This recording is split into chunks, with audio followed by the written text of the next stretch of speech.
Even though I'm gay, I've realized my best friend is the love of my life, but now that I'm battling cancer, I'm terrified I'll never get the chance to tell him he's the only one I want forever. My dearest friend in the world is a man named James. I try to describe how great he is, but it's honestly easier just to tell you the story. James and I grew up in the same town, a conservative Christian town in nowhere, USA. The first time I met him was on the playground at school. He saw me sitting alone under a tree and came over to ask me if I wanted to play with him and his friends. I said no, but he noticed I was reading a book about space, the solar system, to be more precise. So he sat down next to me and asked me which planet I thought would be the coolest to visit. We ended up talking for the rest of recess about what we thought the other planets might be like, and when we went back to class he introduced me to his friends. Meet my new friend, my name. We were inseparable from that point on. It was one of those things where the entire town, our parents included, had us married off by age 8 or something. We didn't understand at the time, of course, but I would go on family trips with his family, stay over at his place and vice versa through most of elementary school. Get in trouble for talking during class every day, though not really because the teachers all loved him. This dude can charm his way out of anything, it is unreal. We were best friends. When we finally reached the awkward teenage years and dating became a thing, he asked me to the first school dance and I said yes. We sort of started dating by default. I don't think we ever talked about it explicitly, but I just started calling him my boyfriend to other people and we went with that. Very little changed about our relationship. We still basically just did all the same stuff we used to do before, except our parents got stricter about the sleepovers and there was more hand-holding and cuddling. Kissing and stuff was always difficult for me and I didn't know why, but he never pushed me on it at all. Not even once. The 2 times we tried he was able to tell very quickly that I was uncomfortable and he just shut the interaction down by messing up my hair playfully, saying enough of that, how about we just watch a movie? I just assumed one day I would get it. Well, I didn't. Sometime around 15 years old I started to realize the problem. I wasn't intimately attracted to men. This was a very trying time for me, given the kind of environment I grew up in. This was not acceptable. My parents were extremely religious and extremely anti-LGBT. After about 8 months of identity crisis over this, I decided to muster up the courage to tell James before anyone else. I didn't know what to expect. I was terrified. I went over to his house trembling. He had done what he always did, made my favorite snacks and got the controllers and my favorite game, Diddy Kong Racing, ready to go. He opened the door and gave me a hug and I came in. I was so scared. We sat down and he looked at me for a second before putting his hand on mine and asking me what was wrong. So, I tried to tell him. And I got halfway through the sentence, struggling to actually say I'm gay, before he just interrupted me and said, "You're gay." Yes. I know. Is there anything else? Followed by that goofy smile I love so much. I just froze in place. I asked him if he was mad and he just laughed and told me he loved me the way I was, and this was the way I was. I just started crying and jumped into his arms. It felt like 10 minutes at least of me crying before he finally interrupted me in characteristic fashion, remarking, however, "I will be mad if you let the pizza rolls I made get cold, so how about we stop crying and start eating?" We stayed best friends after that. We never actually had a breakup talk, but we did start to date other people. We talked and hung out almost every day until we graduated and he went away to a big-name college. The night before he left he came and picked me up and we drove around town and hit all our favorite spots. He drove me back home at 3 in the morning or something in the rain and I took his hand during the drive home and fell asleep on his shoulder. I remember wondering then for a moment if I should just marry him anyway. But he was going away to college, and I'm not attracted to men, so it probably couldn't work no matter how I felt about him otherwise. He promised to stay in touch, but I didn't know if that would happen. Well, it did. Obviously it wasn't like before, but he made sure to call me every week just to check up on me and see how things were going. I went to college close to home. We'd talk about how hard college was, whoever we were dating at the time and whatever drama was going on. During his junior year my parents found out that I was gay. They did not react well and I was basically kicked out of my home to save me, my dad going on about me needing Jesus 40 days in the desert like a lunatic. My parents are good people, so this didn't last and they have more than made it up to me since and worked hard to unlearn their bad programming, but that was an awful time. I did what I always do and called James. He talked to me for about an hour and then got his mom to drive up to get me so I could stay in his old room. Then he flew home the next day pretty much just to cheer me up and make sure I was alright. Vintage driving around in circles singing like idiots and 2 a.m. junk food runs did the trick. I later found out from my mom that he had also gone and confronted my parents and stood up for me and told them they should be ashamed of themselves, and if they were willing to lose their daughter over this they were unfit parents and not the second family I thought you were. My parents worship him, so this was effective, and my mom still tells this story to this day. Once again I remember wondering at the time, will I ever know anyone else in my life who would do this for me? But he was heading off back to college and he was still a man. So I didn't do anything. Years went by. He got married. I got a long-term girlfriend. We stayed close the entire time. We saw each other a lot less, but it was still great every time he visited, and we had frequent text and calls. I looked forward to his visits all year. And then tragedy struck. His wife divorced him. I never liked her, but he did. I think she used him for a green card and he was too sweet to notice, but that's neither here nor there. He came back home, so I saw him a lot more. Obviously, he was crushed, but we got through it together. And then, I got the diagnosis. At age 27. Cancer. There's nothing I can say that describes the feeling, so I'm not even gonna try. Decent chance of survival, but I had to start treatment right away. This experience has changed me and my outlook on life more than anything else that's ever happened to me combined. At first, everyone was there for me. I was getting visitors daily, friends, family, everyone. But as the weeks turned into months, it all stopped. Most people, even my friends, started coming once a week, then once a month, then many not at all. When things were looking bad around the 7 or 8 month mark, my girlfriend broke up with me claiming she loved me, but she couldn't handle watching this. Almost 2 years in now, and there's only 5 people who are still here. My mom, my dad, my sister, my BFF Amanda, and James. I almost can't talk about it without crying, but James is here every dang day. Every day. For hours. He may have missed 20 days in almost 2 years due to work-related travel, and even then he calls me. He comes in and asks how his Amumu, which he's called me since we were kids, because I like cows and those are my initials, is doing, and listens. He brings my favorite snacks and treats when I can have them, board games we like to play, old video games on handheld so we can play. He sings to me and shows me pictures of places he's been that I'd like to go to, and talks about taking me once I'm better. He sits there and holds my hand in silence so I won't be alone until the doctors tell him it's time to go. Then he does it again the next day. I've never seen him cry or show any sadness. If I even casually say something like if I get better, he'll immediately interject saying when you get better. He just won't give up on me. The only other person who is there like this is Mom. Even my dad, sister, and Amanda, who have also shown up in big ways, are not this consistent. I could write a whole post about how this experience has changed my relationship with Mom as well. She's proven to me that no matter what happened in the past and what we may have clashed over, she loves me like no one else, except maybe James. My mom is the #1 all-time James fangirl. She has been attempting to get me to marry him since I was 7 years old. A long time ago she stopped that. But about 3 months ago she made probably her first comment of that kind in around 7 years. I guess there are a few things she said. The first was pay attention to the people who are still here now. They're the people who always will be. They're the people who love you and not just what you can do for them. Which sort of set me off on the whole months-long train of thought that led to this post. Amanda and my sister also make a lot of comments about James. Both really like him, and Amanda told me a few visits ago that she thinks I love him, and one reason none of my other relationships have worked out is that the other person can always tell they're #2 everywhere but the bedroom. Then about a month ago, Mom was a little more direct. After James left one evening she told me, "Baby, in all my years on this earth, I've never seen anyone love anybody like that boy loves you. I know you don't like it when I talk about this, but trust me, if you let him go again you're gonna regret it forever." I don't know what has changed, but this time when she said that, I just knew she was right. Every relationship I've ever been in has had some problem or thing that has to be worked on.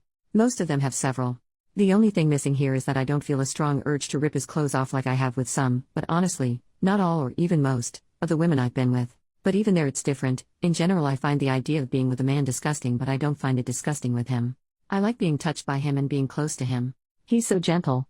Lately I even find myself fixating on his lips and daydreaming about kissing him. I'm not that intimate of a person, and I think overall, of the people I've known in my life, I would be happier with him than with anyone else, and it isn't close. Now the big problem is the cancer. Honestly, I'm not really on the fence about this anymore. If I survive, I want to be with him. I am getting better and the doctors are hopeful. But I am not sure if I should tell him now or not. I want to tell him so bad. I want him to know how much I love him. Lovers have come and gone for both of us, but every time I close my eyes and think about times I felt truly loved, understood and accepted, it's always his smiling face I see. When I think about times I felt warm and safe, it's his arms I feel wrapping around me like a warm blanket just my size, his voice I hear saying, "Don't worry Amumu, it'll be alright." Or cracking some silly joke. I want him to know that I want him with me, by my side forever. There's nowhere I'd rather be than wherever he is, doing absolutely anything. Cuddling up on the couch making jokes about stupid movies, playing our favorite video games, talking about life till 2 a.m., driving around in circles while he sings boy band songs like a goofball.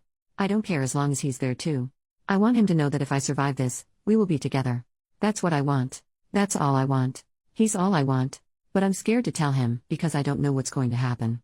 If I don't make it, would it have been kinder to just keep this to myself? If you were him and in this position, would you want me to tell you how I feel? Update. So tonight I told James. I told him everything. Gosh. I just wish I could relive this night over and over again. I've never been so happy. He came into my room this evening like he always does. Greeted me. "Hello, how's my Amumu doing today?" I told him I was doing well. He told me I looked beautiful. Which is not true, but it still felt so sincere.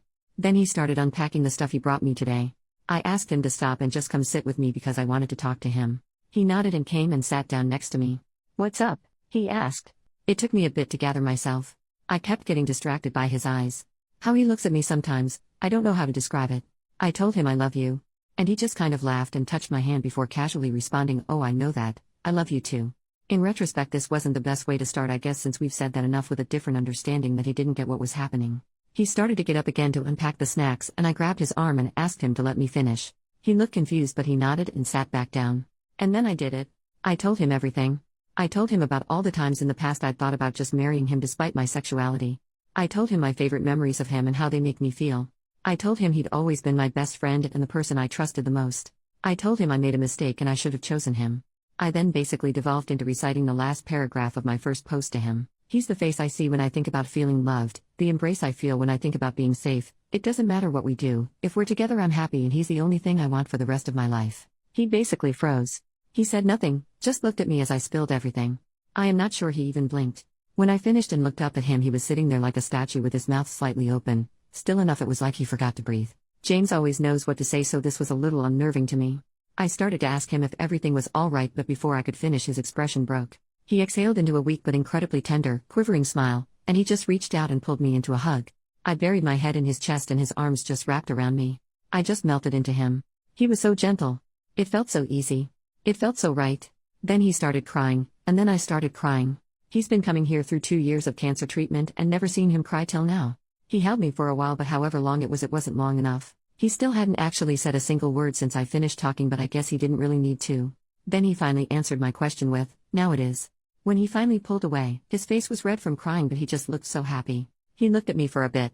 It was kinda cute because he had a little trouble maintaining eye contact, which he usually doesn't. He was like a little boy again. Then he finally looked right at me and he just said, "You are the only thing I've ever wanted." Then I started crying again and he started crying again, and he pulled me to him and held me again. I wish it never ended. A little bit later, once we exhausted our crying capacity, I showed him the post. He made a few jokes about wanting to meet this James guy and about how he had better go and thank my mom for her 20-year wingwomanship lol. Then after he finished reading it, he kissed me. It felt easy, not scary at all, and just right. He asked me if it lived up to my daydreams and I chuckled and said yes.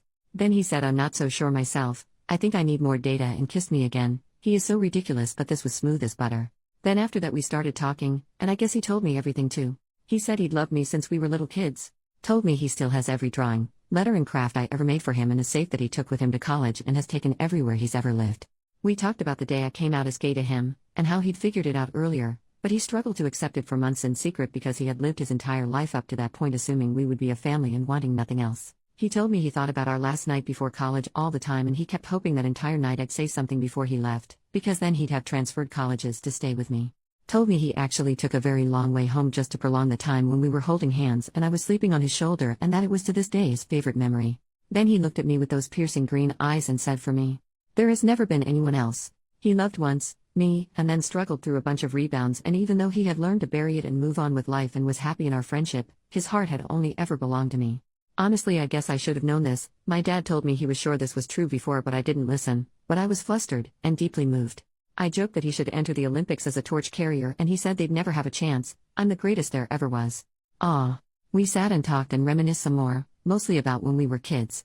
I found out some things I never knew because he avoided telling me how romantic some things were for him after I came out, but I also kinda realized. I think they felt romantic to me too. Then he sang me some of our songs. His voice is so beautiful. We had another embrace and another kiss. Both still felt divine. I can't wait to have my hair back again so he can pet it like he used to when we were kids. Then I brought up the love-making question, and oh my gosh, it was the cutest shit ever. I barely got to say anything before he started tripping over himself like, "Look, I don't even care. I don't need that. If we need mistresses or something we can do that, it doesn't bother me. I just want to wake up with you every day." Which was sweet, but then I told him that even though I didn't know how that would go, and I might not be able to, I wanted to try with him anyway when I got better, and oh my god, he turned tomato red and could barely look at me. Literally could not even manage to form a sentence in response, just mumbled incoherently before managing to get out, "Okay, if you're sure." This man has been married and had 6 girlfriends, but he completely just falls all over himself at the thought. God, it was adorable. This is the only thing I'm still a little worried about, but I do want to try. I mean, I like the kissing, which I thought was completely impossible. And I know that if it doesn't turn out well, it won't ruin anything and we'll still be together and just figure something else out for that one need. Then we talked about the cancer. He is so sure I'm gonna make it. It's so touching. It took a little while to get him to take the other possibility seriously. When I finally did and I told him that it's the reason I didn't tell him sooner, he held my hand and told me that if that happens, he'd be okay because he'll always know that he was one of the lucky ones because he was mine. Jesus Christ, I almost lost it. Then he said if we don't have that much time left, we better make sure every minute counts. I said that's pretty hard to do in a hospital, and he replied, what do you mean? We're both here, and that makes this the best place on earth. Dear God, what did I do to deserve this man? I teared up again, and he held me one last time. Then the doctors came in. He kissed me goodnight. We both said I love you, but it felt so different. It's never felt so good to say or hear those words. Then he smiled at me and left. I was so excited, the first thing I did was call Mom, and she was just ecstatic. I think she might be happier than me, which is saying something, lol.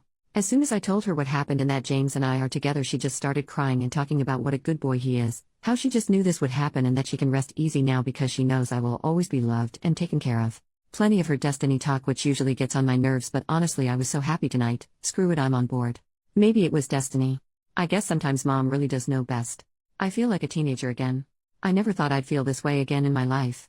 I never even imagined if I did it would be for a man. God, I love him so much. Now I can't understand what I was ever worried about or why I didn't do this years ago. Thanks so much to everyone who read my story and helped give me the perspective and courage I needed to finally do what I should have done years ago. Now as long as my health cooperates, I'll be one of the lucky ones too, because I am his. OP comments on her post getting reposted months later. I guess as another small update, things are going pretty well for me considering the circumstances. Oncologist is still very optimistic and I am feeling better, not at the moment, but that's because of chemo last week. I'm responding very well to treatments and things are continuing to look better and better on the health front.